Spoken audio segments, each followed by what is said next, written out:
Bonjour chers lecteurs et ceux qui nous regardent aujourd'hui. Nous recevons sur notre plateau virtuel un agrégé de lettres modernes, actif dans de nombreux domaines du jazz depuis une quinzaine d'années. Il a été rédacteur en chef adjoint du mensuel Jazzman et chroniqueur sur France Musique. Il a également dirigé plusieurs hors-séries pour le groupe L'Express. En qualité de commissaire d'exposition, il a conçu la belle exposition We Want Miles Davis, le jazz face à sa légende, pour la Cité de la musique à Paris en 2009. Il est journaliste, il est directeur du label Jazz and People qu'il a fondé en 2014, dans lequel il valorise la relation directe entre artistes et public. Il est notre invité aujourd'hui, c'est Vincent Bessières. Bonjour Vincent Bessières. Bonjour. Vous êtes le président de Paris Jazz Club, cette association basée à Paris, premier arrondissement, bien connue des Parisiens, qui nous informe sur l'actualité du jazz et des concerts qui sont programmés. Vous organisez dans ce cadre-là un festival de jazz qui s'appelle French Quarter, n'est-ce pas? Oui, en fait, on organise même deux festivals. On organise un festival à l'automne à Paris qui s'appelle Jazz sur scène et au mois de janvier, un festival à New York qui s'appelle French Quarter qu'on a conçu comme un dispositif pour aider les artistes de jazz français à se faire connaître à l'international et notamment par le biais des clubs de New York qui sont une très belle vitrine pour ces musiciens pour se faire remarquer. Donc, il s'agit de mettre en valeur, comme vous dites, ces liens qui existent entre les États-Unis et la France dans le jazz. Ce festival, cette année, vous avez dû décider d'annuler ou de ne pas annuler. Telle a été la grande et épineuse question de tous les organisateurs de festivals. Vous-même, vous avez décidé de maintenir cette édition dans une version entièrement numérique. Oui, c'est ça. C'est-à-dire qu'habituellement, nous avons l'habitude donc de nous rendre à New York au mois de janvier avec une délégation de musiciens que nous choisissons parce que nous avons le sentiment que ce sont des musiciens créatifs, inventifs, qui représentent la vitalité du jazz français. Mais cette année, bien évidemment, à cause de la pandémie, ça n'était pas possible. Et d'un autre côté, on trouvait absolument dommage, regrettable que cette opération ne puisse pas avoir lieu. Donc, on a décidé effectivement de maintenir une édition dématérialisée dans la mesure où elle s'est faite à distance, sans nous, c'est-à-dire que nous sommes restés à Paris et nous avons présenté des musiciens français qui ont fait le choix de vivre à New York, de vivre leur carrière aux États-Unis et qui s'y sont implantés et qui font partie de la scène du jazz américaine et par conséquent mondiale. Donc, on a présenté 3 concerts avec 3 de ces musiciens français. Comment cela s'est organisé? Est-ce que l'idée est simple? Vous avez enregistré des concerts sans public avant de les diffuser gratuitement sur les réseaux sociaux?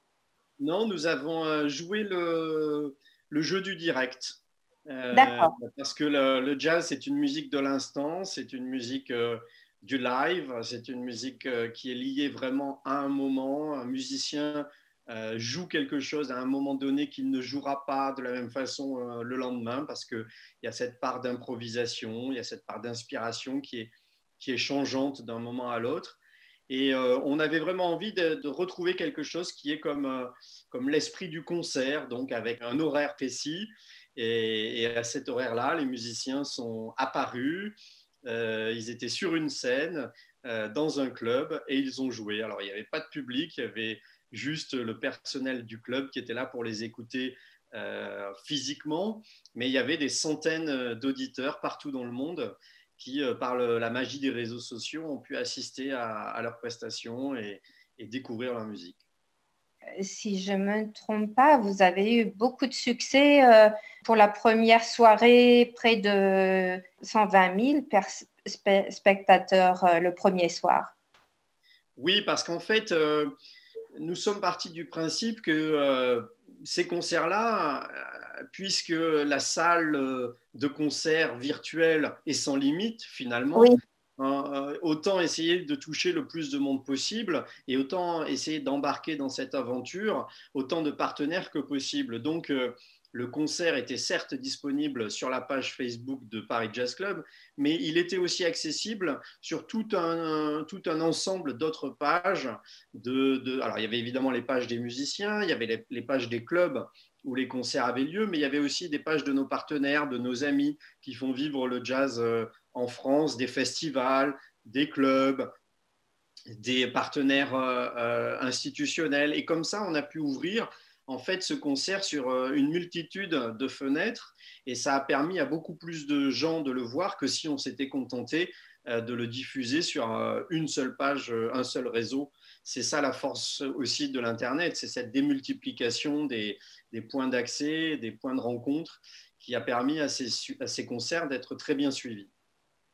Donc, la sélection musicale donc a présenté des artistes à des stades de carrière différents, des concertistes émergents. C'est la philosophie de cette opération, c'est d'essayer de présenter des musiciens qui sont effectivement à des stades d'avancement dans leur carrière qui sont différents, à des niveaux de notoriété qui ne sont pas forcément exactement les mêmes, et d'avoir plusieurs générations aussi qui sont représentées.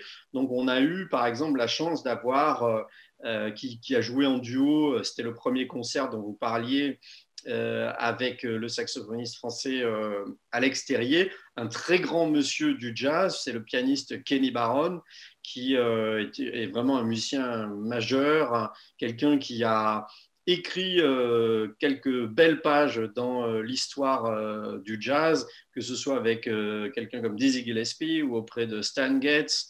Et donc, on a eu ce grand monsieur du jazz qui a accepté de jouer en duo avec un saxophoniste français qui vit à New York, qui s'appelle Alex Terrier. On a eu aussi la jeune génération, des musiciens plus comme le trompettiste Jeremy Pelt, qui jouait dans le groupe du contrebassiste français Clovis Nicolas. Et on a eu aussi l'exemple du fait que le jazz se féminise, il était temps, dans le groupe du saxophoniste Jérôme Sabag, qui a invité sa consoeur Mélissa Aldana à partager la scène avec lui. Donc, nous avons bien compris qu'avec la crise sanitaire, et évidemment, fermeture des lieux de concert, Paris Jazz Club donc s'est mobilisé pour maintenir le dispositif du festival. Vous avez quand même pu finalement être en partenariat avec notamment le club Mesro à New York. New York, oui. Et puis le bar Mailleux à Brooklyn. Le bar Bayeux, oui. Le bar Bayeux et un troisième. Le bar Bayeux à Brooklyn. Oui. Donc, ce sont deux endroits où se produisaient les musiciens. Oui, et le troisième, c'est un club qui est très important à New York parce que c'est vraiment un foyer de créativité et un endroit où il se passe toujours quelque chose de bien, c'est le Smalls, qui, comme son nom l'indique, n'est pas très grand en termes de capacité, mais qui est très important dans la géographie des clubs de jazz de New York. Donc, en fait, si vous voulez, Paris Jazz Club, c'est un réseau de lieux franciliens, parisiens, qui présentent du jazz régulièrement en France. Et on a l'habitude de travailler avec nos collègues ou nos confrères new-yorkais. Donc, plutôt que d'aller dans des salles de concert traditionnelles, nous, on aime bien aller dans des clubs. Et que ce soit Mesro, qui est un petit club assez intimiste, ou le Bar Bayeux, qui est un bar à Brooklyn qui s'est ouvert au jazz et qui programme maintenant de manière très régulière du jazz une fois par semaine. On aime bien aller dans ces endroits qui sont chaleureux, où on est proche des musiciens, où on est dans le son des instruments. Et comme ça, faire découvrir ces endroits au public et leur donner peut-être l'envie, le jour où ils pourront retourner à New York, d'aller y passer un moment. Vous avez mobilisé près de 30 musiciens. Chacun a dû faire un effort, en fait, notamment au niveau financier. Vous avez essayé de faire redémarrer, en quelque sorte, à votre échelle, le circuit économique, vu la situation avec le monde du spectacle? Alors, en fait, tous les artistes qui ont joué dans ce festival ont été rémunérés et ont été rémunérés dans des conditions professionnelles qui correspondent à leur valeur artistique. Et alors, je ne dirais pas on redémarre, ce serait très ambitieux, mais disons que nous avons essayé de maintenir autant que possible ou de contribuer à maintenir une forme d'activité pour ces musiciens parce que certes, ils travaillent, certes, ils répètent chez eux, ils travaillent leur instrument, mais rien ne vaut pour eux la possibilité de jouer devant un public, même si ce public, ils ne le voient pas forcément. Mais le fait, à un moment donné, de mobiliser leur créativité, de mobiliser leur technique, leur inspiration, leur savoir-faire pour partager de la musique avec le public, c'est quand même ça qui les fait vivre. Et ils en sont privés depuis des mois. Et donc, pour nous, qui travaillons à soutenir la création, à diffuser le jazz, c'est indispensable de créer des occasions comme celle-là où on remet en contact, où on remet en vis-à-vis des artistes et le public. Vous avez fondé Jazz and People. Elle a pour vocation d'aider les artistes et de les promouvoir? Oui, en fait, alors c'est une activité qui est distincte de Paris Jazz Club. C'est un label, en fait, une maison de disques que j'ai créée lorsque je me suis rendu compte que beaucoup de musiciens de jazz étaient en fait arrivés par la force de l'évolution du secteur de l'industrie musicale à s'auto-produire, s'auto-financer, c'est-à-dire en gros à mettre toutes leurs économies dans l'enregistrement de disques et parfois à être un peu dépourvu lorsqu'il s'agissait de les mettre sur le marché et justement de les amener jusqu'au public. Donc l'idée de Jazz and People, comme son nom l'indique, c'est de connecter des amateurs de jazz avec des artistes et de les aider à financer leur création par le biais du crowdfunding, donc le financement participatif, c'est-à-dire que au lieu que les artistes s'endettent pour faire leurs disques, on sollicite le public, on sollicite les amateurs qui donnent à la mesure de leurs moyens un peu d'argent pour permettre aux musiciens de réaliser leurs rêves et donc de signer les disques qu'ils ont envie de faire. Donc ça fait maintenant plus de 5 ans que le label existe. On a réalisé, je ne sais plus, mais je pense entre 25 et 30 levées de fonds qui ont permis donc à autant d'artistes de produire leurs disques et de les faire accéder au marché. Quel est votre site internet où l'on peut laisser quelques dons, faire un don? En fait, les dons sont liés à des campagnes que l'on mène sur une plateforme qui s'appelle KissKissBankBank. Le mieux, c'est de s'abonner à la page Facebook de Jazz and People ou au compte Twitter de Jazz and People et ça vous permettra de savoir quand les campagnes démarrent et quand est-ce qu'on lève de l'argent. Sinon, nous avons un site jazzandpeople.com sur lequel il y a l'ensemble du catalogue qui est évidemment présenté et où il est possible d'acheter les disques qui composent le catalogue. Y aura-t-il d'autres rendez-vous de ce genre prévus pour bientôt? 2 festivals par an, mais est-ce qu'il y aura d'autres événements virtuels cette année? Ce que nous faisons principalement pour le moment, c'est de proposer à tous les lieux, à tous les artistes professionnels qui entreprennent d'organiser des concerts virtuels, de les relayer. Donc, très fréquemment sur les réseaux de Paris Jazz Club, vous trouverez des concerts de jazz présentés par des clubs ou présentés par des artistes que l'on partage et dans la logique que j'expliquais tout à l'heure, c'est-à-dire plus on est de fous partager et apprécier la musique. Donc, dans l'immédiat, nous n'avons pas de nouvelles opérations en soi, mais je vous dirais que ça va aussi dépendre de l'évolution des conditions sanitaires en France. Et il n'est pas impossible que si les lieux de spectacle continuent à être fermés, nous ne soyons pas à l'origine de nouvelles initiatives, puisque ça fait partie de nos missions. Pour pouvoir suivre toutes ces informations sur votre page Paris Jazz Club, donc le site www.parisjazzclub.net. Exactement. Et si nos spectateurs souhaitent voir en fait les 3 jours de concert, où doivent-ils Eh bien, il faut qu'ils se rendent sur la page YouTube de Paris Jazz Club où les concerts ont été archivés.